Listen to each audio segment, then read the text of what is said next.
Mas né? isso eu vejo, assim, essa questão da pergunta, né? A relação entre perda fácil de atenção e o celular é intimamente ligado. Isso está totalmente ligado.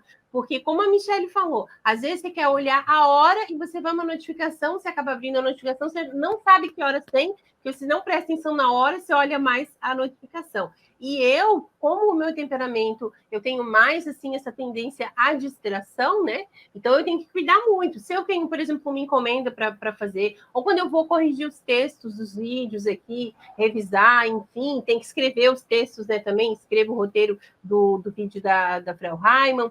Quando eu tenho um trabalho, assim, para fazer, eu desligo a notificação do celular, porque senão eu não consigo. Eu acabo, o celular me distrai mesmo, assim, e eu preciso estar sempre lutando com relação a isso, sabe? Vamos para as próximas perguntas, Carol? Ah, mas espera só, antes da gente ver ali, ó, quer ver, ó, o Inquisition, ele colocou ali, no YouTube sempre, mesmo de teu filho. Eu não sei o que ele quis dizer. Ó, se sou, não entendi. Mas quem que é o meu filho? Ele conhece o Julian Senar? Não sei. Bom, fica essa incógnita, né? Mas, vamos lá. Vou colocar aqui na tela, que daí a Michelle pode ler e daí fica mais fácil para responder. Isso, clica que vai aparecer. Aí. E pode colocar ela na tela cheia, né? Aí ela... Então, eu ouvi uma vez de um psicólogo falando sobre o celular ser um tipo de droga, porque causa vício, né? Achei muito forte. Poderia explicar melhor isso? Sim. Dependendo de como é a relação com o celular, a gente pode dizer que é bem parecido com um vício, por exemplo, de bebida alcoólica e outras drogas, né? Por quê? Porque a questão da dopamina, que a gente estava falando ali do hormônio, né? Ela é grande. E depois ela baixa. É a mesma coisa que acontece com, assim, as drogas no geral. Por exemplo, né, cocaína, enfim. Ela vai dar um pico de dopamina e depois ela desce. E quanto mais você utiliza a droga, mais vezes, vamos dizer assim, o pico sobe e desce mais rápido. Então, você vai consumindo mais vezes para ter o pico de dopamina. Só que ela vai descer cada vez mais rápido. Né? Que é a questão do vício. É a mesma coisa, assim, né? Com a bebida alcoólica. Tá? Também vai ter a questão, a pessoa sempre vai ter mais para ter o resultado que ela tinha antes. Tá? Isso a gente está levando quando a relação é com vício. Tá? Drogas, a gente tem um vício muito maior porque a dopamina a descarga é muito grande, né? Então, a pessoa utiliza uma ou duas vezes acaba já entrando no vício. Bebida alcoólica, mas assim, a gente, para entrar num vício é um pouco mais difícil dependendo da relação da pessoa. A mesma coisa do celular, tá?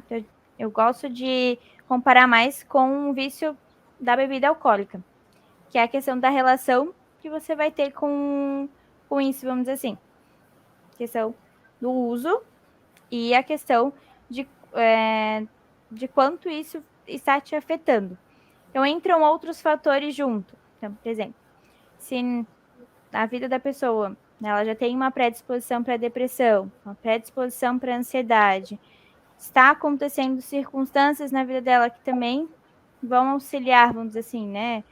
Um luto, por exemplo, ou um término de um relacionamento, enfim, alguma situação que já vai, vamos assim, propiciar que isso aconteça, tanto na bebida alcoólica como no celular. Então, o aumento do uso, né, vai ser algo, vamos dizer assim, em questão de celular, vai passar de 12 horas diárias, né? E a questão do efeito, vamos dizer assim, de quando se tira, né? Quando, vamos dizer assim, o alcoólatra decide parar ou ele fica um tempo sem a questão da abstinência, ele vai ter certos sintomas. São os mesmos sintomas que a gente vê na abstinência do celular quando a pessoa já está nesse nível de vício. Então, questão agressividade, crise de ansiedade, muitas vezes, assim, questões fisiológicas também. Então, é realmente bem parecido, porque dentro do nosso cérebro funciona da mesma forma. A questão do vício. Aí um bom teste, então, para a pessoa seria ela ficar uma semana sem usar o celular, por exemplo. Aí vai saber se está viciado ou não, né? Se eu puder ficar uma semana sem usar o celular, eu estou no paraíso. Ah, que maravilha ficar longe do celular, que bênção, né? Ficar longe do celular. Agora, como a Michelle falou, depende também do uso que você faz. Porque, de repente, se você usa as redes sociais a trabalho, se você usa de forma, assim, para lazer, mas não é aquela coisa que você está vendo, videozinho de TikTok, aquelas dancinhas sensuais, aquelas coisas todas, esse vício ele é mais suavizado. Agora, para quem entra assim em pornografia pesada mesmo, né, pelas telas, pelo celular, pelo tablet, pelo computador, a gente sabe que a pornografia, e aí a gente já fez até uma live sobre isso aqui no canal explicando, ela causa efeitos muito mais danosos ao cérebro da pessoa e ela fica viciada mesmo como se tivesse viciado numa droga pesada. A pornografia é comparável a uma droga pesada mesmo, né? É verdade. Aqui uma outra pergunta sobre... Pode falar, Michelle. Só complementando aí que ele falou da pornografia, e quanto isso, vamos dizer assim, a questão da rede social, ela propicia isso, porque por mais que não esteja explícito, a pessoa viu alguma coisa que às vezes suscitou e dá, vamos dizer assim, o despertar dela procurar. Não, é interessantíssimo que nós falamos aqui recentemente, era uma outra live, era um tema sobre os olhos são a janela da alma, né? E lá nós falávamos sobre isso, porque de repente você está no Facebook, está trabalhando, está ali fazendo umas coisinhas, e aparece um patrocinado na tela do lado ali. Naquele patrocinado é uma loja que está vendendo lingerie. Só que ao invés de ser um manequim, é uma mulher que está ali, só de calcinha e sutiã. Então você está ali trabalhando, daqui a pouco o teu olho bate naquele patrocinado.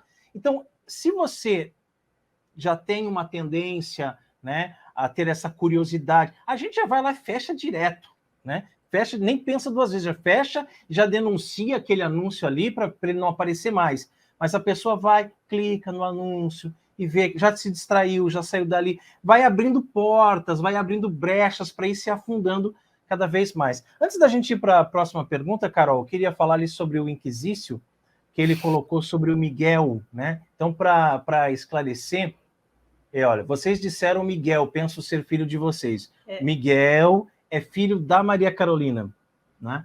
O pai do Miguel mora a 1.300 quilômetros de distância daqui, né? O pai biológico dele. Então, filho da Maria Carolina. Eu tenho um filho, Julian, mora lá em Itajaí, Santa Catarina.